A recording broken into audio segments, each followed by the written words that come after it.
sini saya Caprianti akan menjelaskan tentang genetika populasi. Genetika populasi adalah biologi yang mengajarkan tentang komposisi genetika populasi dan perubahan dalam komposisi genetika yang dihasilkan dari pengaruh berbagai faktor, termasuk seleksi alam.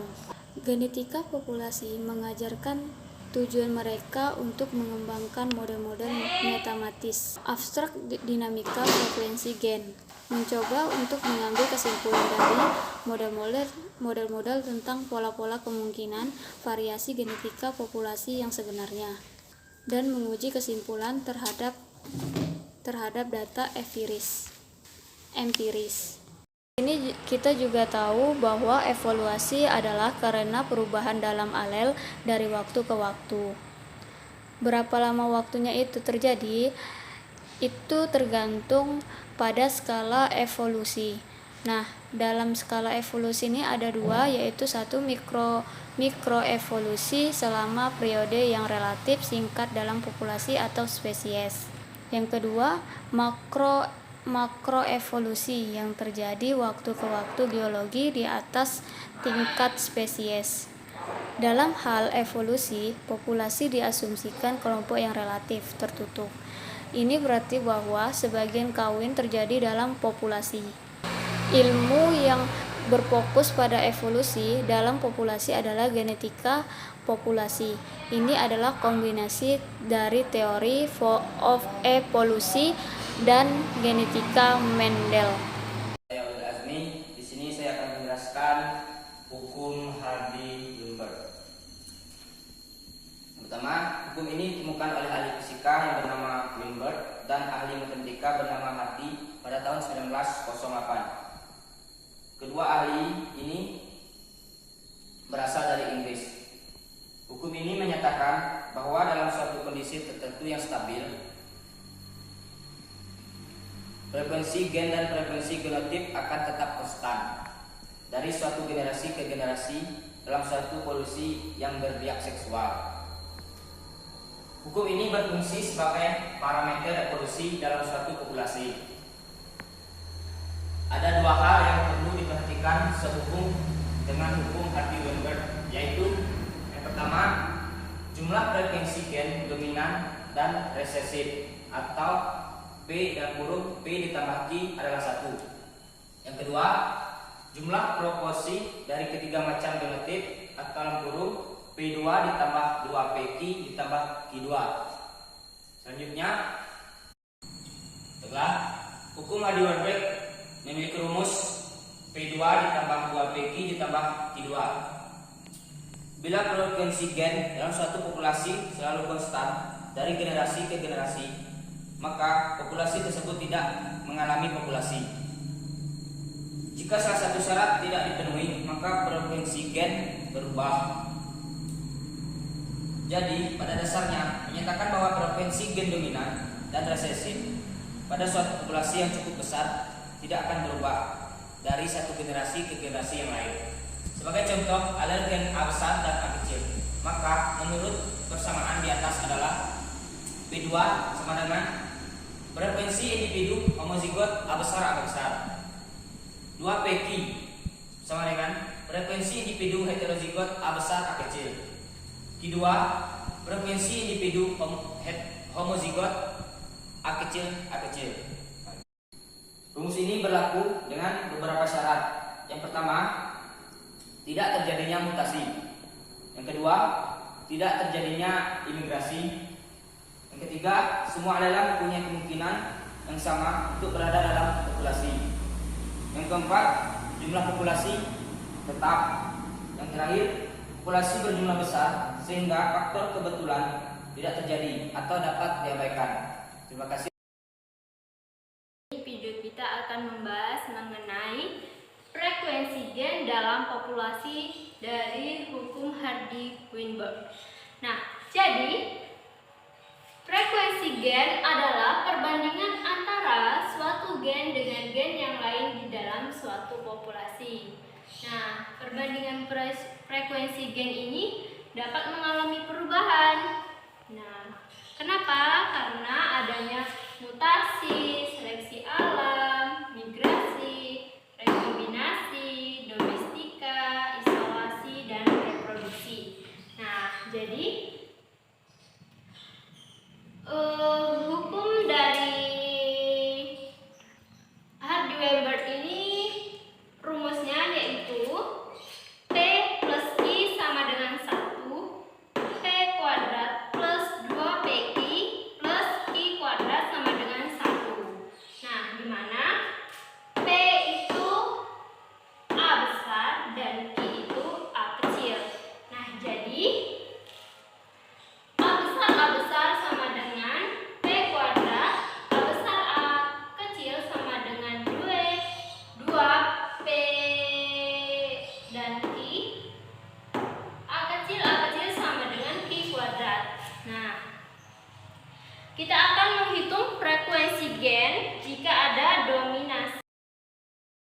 Di dalam suatu populasi, ada 16% individunya menunjukkan sifat resesif.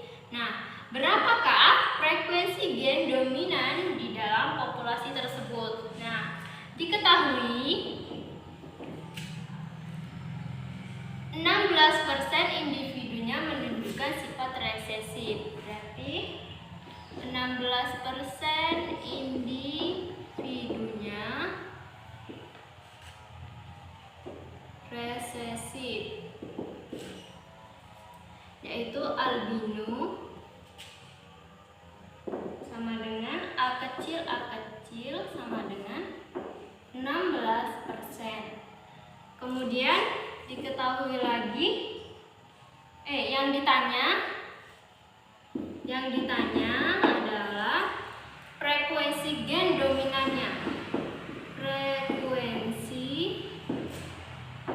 gen dominannya atau frekuensi gen A besar. Nah, gimana caranya? Nah, jawabnya P kuadrat sama dengan 2PQ plus Q kuadrat sama dengan 1. Nah, yaitu A besar plus 2PQ plus A kecil sama dengan 1. Yang ini udah dirubah ya, jadi A besar dan A kecil. Nah, kemudian untuk yang Q-nya, Q kuadrat sama dengan A kecil ini albino 16%. Ini sama dengan 0,16. Kemudian Q sama dengan akar dari ini. Akar dari 0,16. Dapatlah 0,4. Nah, kemudian kita masuk ke rumus. Dari rumus Hardy-Weinberg, di mana rumusnya P plus Q sama dengan 1. P plus 0,4 ini kita masukkan sama dengan 1. Jadi P-nya adalah P sama dengan 1 dikurang 0,4 sama dengan 0,6. Jadi frekuensi gennya yaitu A besar ini dominan. Jadinya sama dengan P kuadrat sama dengan ini 0,6, ini dikuadratkan jadinya 0,36. Nah, sekian video kita mengenai frekuensi gen di dalam populasi. Assalamualaikum warahmatullahi wabarakatuh. Baik, di sini saya Insa Fitri akan melanjutkan penjelasan materi dari teman saya, yaitu selanjutnya tentang faktor-faktor yang mempengaruhi frekuensi gen. Yang pertama ada seleksi. Seleksi merupakan suatu proses yang melibatkan kekuatan-kekuatan untuk menentukan ternak mana yang boleh berkembang biak pada generasi selanjutnya. Kekuatan-kekuatan itu bisa dikontrol sepenuhnya oleh alam yang disebut dengan seleksi alam. Jika kekuatan itu dikontrol oleh manusia, maka prosesnya disebut seleksi buatan. Kedua macam frekuensi itu akan merubah frekuensi gen yang sangat relatif terhadap alelnya. Laju perubahan frekuensi pada seleksi buatan jika dibandingkan dengan seleksi alam. Yang kedua ada mutasi. Mutasi adalah suatu perubahan kimia gen yang berakibat berubahnya fungsi gen. Jika gen mengalami mutasi dengan kecepatan tetap, maka frekuensi gen akan sedikit menurun, sedangkan frekuensi alelnya akan meningkat. Laju mutasi bervariasi dari kejadian mutasi ke kejadian mutasi lainnya. Namun, laju relatif rendah atau kira-kira 1 dalam 1 juta penggandaan gen. Sebagai gambaran, diambil contoh frekuensi gen merah pada sapi Agus, yaitu antara 0,5 sampai 0,8. Jika terjadi kawin acak, maka akan dijumpai 25 sampai 64 ekor sapi merah dari setiap 10.000 kelahiran. Anak sapi yang berwarna merah dan juga tertua heterozigot akan dikeluarkan dari peternakan. Secara teoritis, frekuensi gen merah akan menurun mendekati angka 0. Namun, kenyataan frekuensi gen merah tetap antara